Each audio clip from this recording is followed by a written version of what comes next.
சரி, இந்த கூட்டணிக்காக தான் பாஜகவுடைய மாநில தலைமையை வந்து தேசிய தலைமை மாத்திருக்காங்களா? பலருக்கும் ஒரு பல்வேறு கருத்துக்கள் இருக்கு. உங்களுடைய பார்வை என்ன சார்? தமிழ்நாடு அரசை தீர்மானிக்கும் இடத்தில் பாஜக இருக்கிறது, அடுத்த ஆட்சி பாஜக தான்லாம் சொல்லுவாங்க. ஆனா கூட்டணி வச்சுட்டு திராவிட கட்சிகள் குறிப்பா இப்போ 2 முறையா அதிமுக கொடுத்த 5 லோக்சபா வாங்கிட்டாங்க.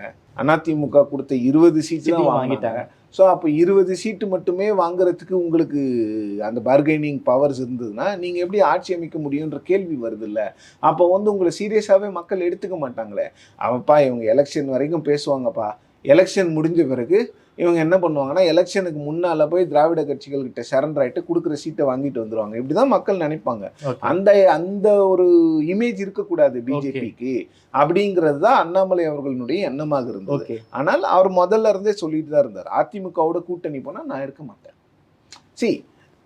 அவர் விலகினதாக தான் நான் இன்னமும் நினைக்கிறேன். என்னுடைய தகவலின்படி நான் அந்த அனாலிசிஸ் பண்ணுறதுல Annamalai was not ready to deal with ADMK as an alliance partner.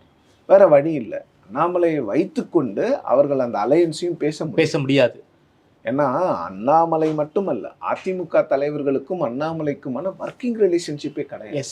ஒருவருக்கொருவர் பேசிக்கொள்ள கூட முடியாத ஒரு சூழ்நிலையில நீங்க எப்படி ஒரு கூட்டணியை வந்து அமைப்பீங்க?